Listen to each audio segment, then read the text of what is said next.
Grab some popcorn and a favorite chair. The love of movies is why we're here. Press play and don't delay. Let Phil be our guide to a cinematic day. Phil at the movies, from the silver screen to his podcast stream. Phil's covering every movie dream. Phil at the movies.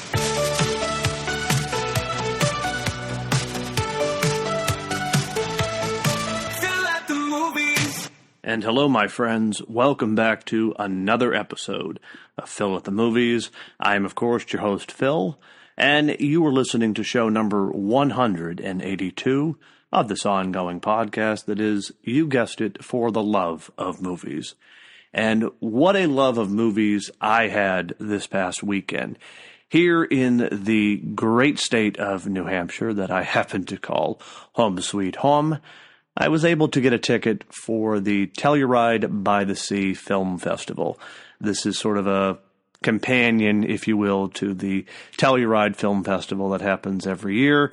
This one done by the local music hall here in my hometown, Telluride by the Sea. And fortunately, I was able to get a ticket to one of the films that I had been most looking forward to releasing later this year, Begonia. This is the new satirical black comedy from acclaimed filmmaker Yorgos Lanthimos, and it stars Emma Stone and Jesse Plemons.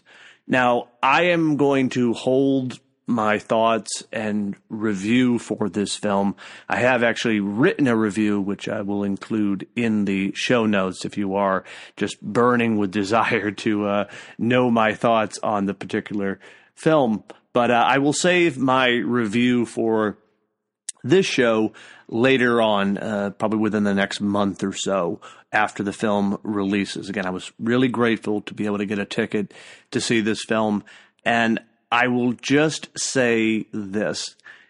If you are a fan of Yorgos and his partnership with Emma Stone and most recently Jesse Plemons, buckle up, because this is unlike any of his recent work. So if you're thinking Poor Things or The Favorite or even Kinds of Kindness, this is a totally different beast of a movie, and in short, I loved it. But that's all I'm going to say on that for the time being. More to say on Begonia in a couple weeks. But on that note, if you could do me a favor and rate and review this podcast on Apple, it helps a great deal with the pesky algorithms, helps get this podcast into more people's feeds so we can continue to grow this cinematic community together.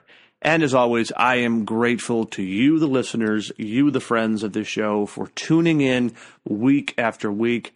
182 episodes later, and it is all because of you, because of your continued listenership and, yes, your love of movies. So from the bottom of my heart, thank you, thank you, thank you. And now on to the main topic of today's review.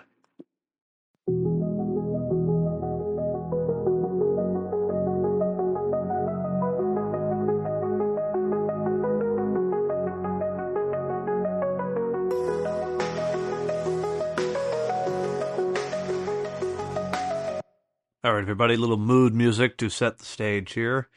As you probably can guess, we are talking about a film that is simply out of this world. And it is a movie that I actually had a chance to see earlier this week. The film is called Xeno, and I actually wrote a review for it on the site Geek Vibes Nation, which I happen to be a contributor to. And shout out to GVN for getting me the screener to the film and allowing me to write about it. Now, I went into this movie with not quite my mind made up, but more or less convinced what I was going to see. Because, well, thanks to films like E.T. that have sort of cornered the market on the alien buddy movie or kid meets alien storyline, everything that has followed in the shadow of E.T. has sort of played out like a pale pastel imitation. So, needless to say, I had my expectations in check for Xeno. Well, I was happy to be proven wrong, and frankly, delightfully wrong. This film affected me in a deeply personal way, and it has left me thinking about it ever since I finished watching it, and I'm already thinking, okay, when can I go see this movie again? It opens nationwide as of today, the 19th of September. It is powerful stuff. It is a powerful, beautiful film that has a captivating story at the heart of it that transcends the parameters of our world and showcases that friendship is not strictly an earthly construct.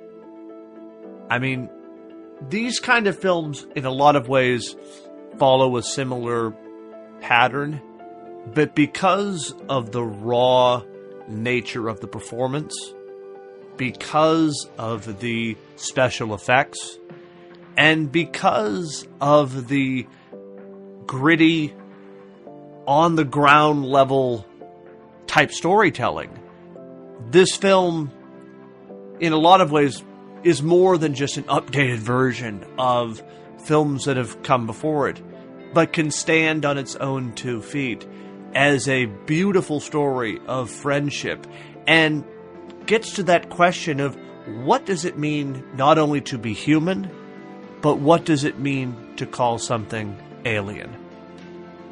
The film involves a teenage girl named Renee. She's played by Lulu Wilson. And one night, by chance, she discovers something in the sky, and this leads her to uncovering an alien that has crash-landed in the desert. She forms a connection with this alien, and subsequently befriends the creature, and the creature does the same with her. She affectionately names him Croak for the slurping sound he makes whenever he is eating or drinking something.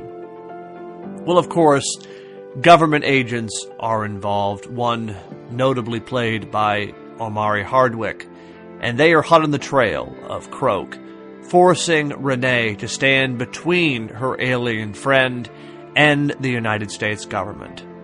This leads to a blurring of the lines between good and evil, and ultimately to the formation of a friendship that transcends our very solar system. What is so effective about this film from the start is that it does not take place in suburban America. It does not take place in a picturesque bedroom community. It takes place in the desert. Renee and her disengaged mother live in a trailer. They're out in the middle of nowhere. Renee's closest companions, outside of her sort of friend named Gil from school, her closest companions are her animals, her snakes, her pet critters that she keeps in her room. Right off the bat, we see that she is someone without a place in this universe, someone who is looking for belonging and purpose. To complicate matters, her mother has an abusive, alcoholic boyfriend who is constantly butting heads with Renee. This sets her up to be ready for a friendship, to be ready for something to take her out of her situation in a way. And through her relationship with Croak, she discovers a purpose. She finds her place. And in a lot of ways, this alien from another world discovers its purpose and its place through his friendship with Renee. Now, interestingly, and this is again another strength of the film, I think arguably the best strength, the alien in this movie is not E.T. Okay? This is not a cute, cuddly, take the little guy home sort of alien. The alien in this film, which shout out to the Jim Henson Creature Shop for creating this practical effect.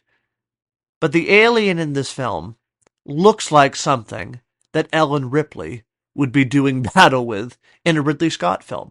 I mean, it's a frightening, disgusting-looking creature with razor-sharp teeth and fangs and goo dripping out of its mouth. I mean, it's a nightmare. In any other film, you would think of this alien as the source of destruction, here to invade planet Earth.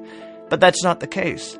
And this movie is not about an alien sent here on a mission. This is sort of a by-chance discovery, a by-chance meeting between the creature and Renee. And it ultimately leads to this friendship and bond. And the fact, though, that we are endeared to this terrifying, nightmarish creation is all the more credit to the movie's strength. Again, it would have been very easy to have another E.T. stand-in or something kind of in between, but, oh, isn't it cute and cuddly? No, this is a frightening nightmare of a creature that should be terrifying, and frankly is terrifying, but yet the story is so sincere and the bond is so true that we can't help but feel affection and sympathy for this alien. When the government comes to try and collect it, we are right there with Renee. We're saying, no, don't you dare take Croak away from her. It's powerful and effective, and it's even made more so by the fact that the thing is terrifying. That is a major kudos to this movie. For one, making aliens frightening again, but also giving it a pathos and a, dare I say, humanity that endears us to it.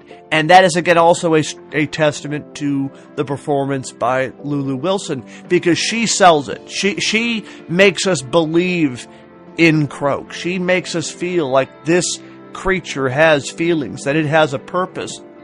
And early on, they have a sort of psychic connection. It's never quite explained, and necessarily, rightfully so, because that's tangential to the overall plot. But they develop some sort of a connection where she feels connected to Croak and vice versa.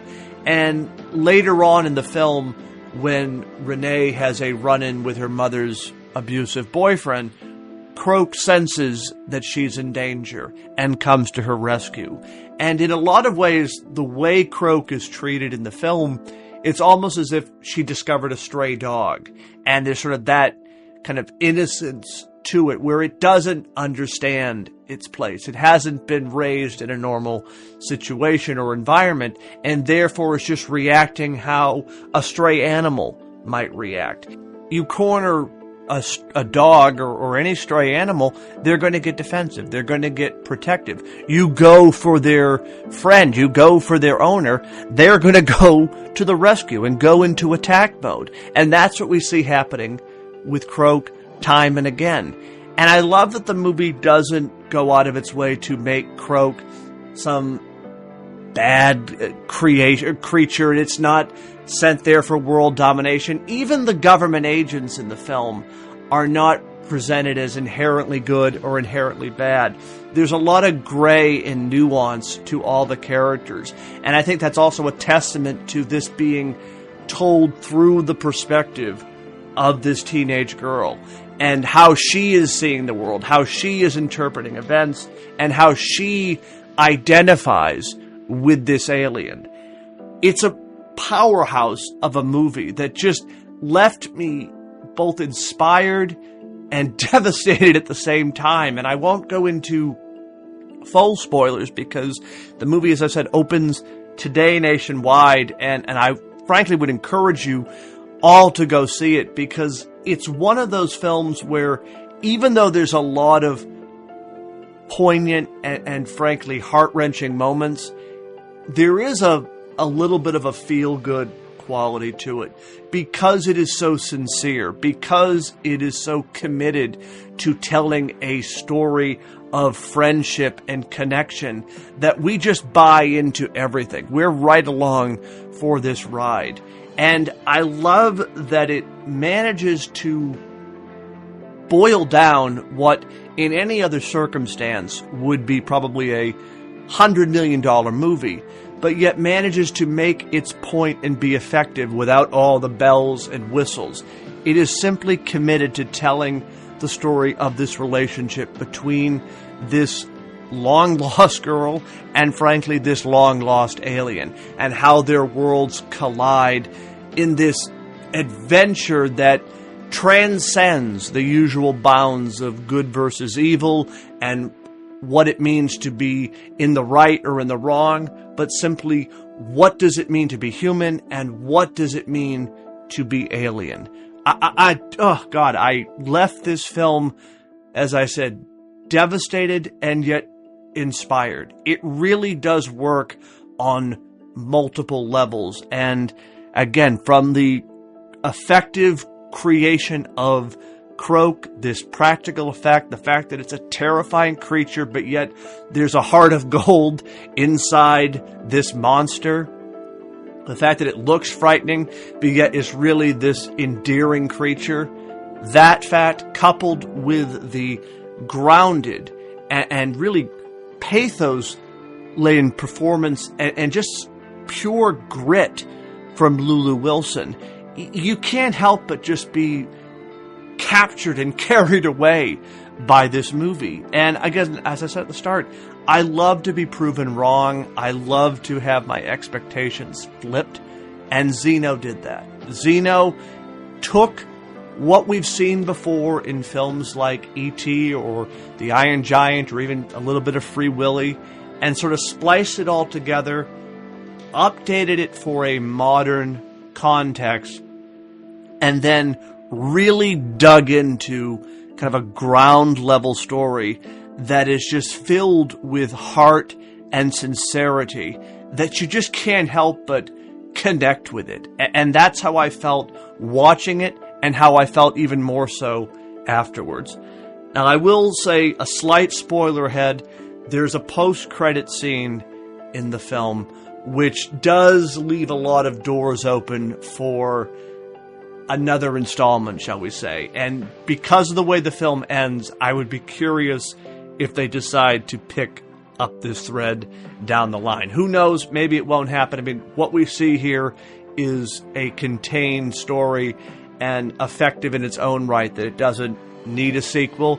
But I would be curious to see where the threads go and if this universe, if you will, expands beyond what we see just happening here in the desert over the course of a couple days and nights. But Xeno, what a surprise, what a magnificent little film with a tremendous amount of heart and a beautiful story of friendship that transcends the galaxy and takes us on a journey that it will wreck us, but we will ultimately feel something emotional and poignant by the very end.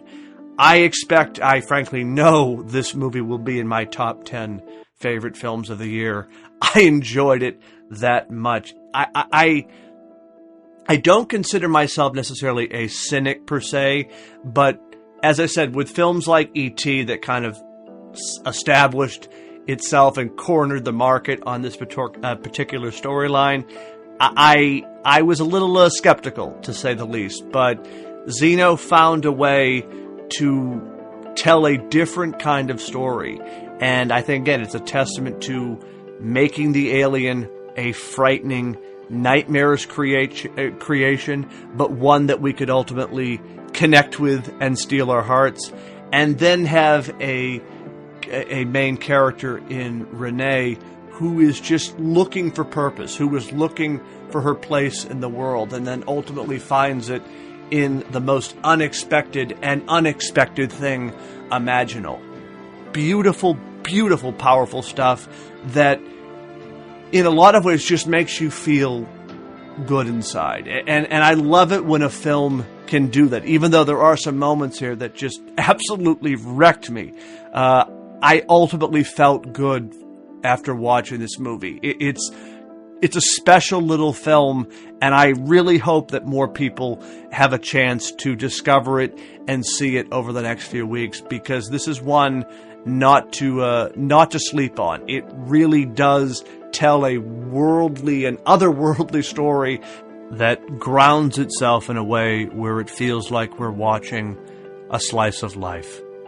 So there we have it, my review for the film Xeno, the surprise film for me this week, one that, yes, will be on my top 10 favorite films of the year in a couple short months. But that does it for me today, everybody. Thank you, as always, for tuning in. I'll be back next week, where we'll do this all over again for the love of movies. Phil's covering every movie dream. Phil at the movies makes every movie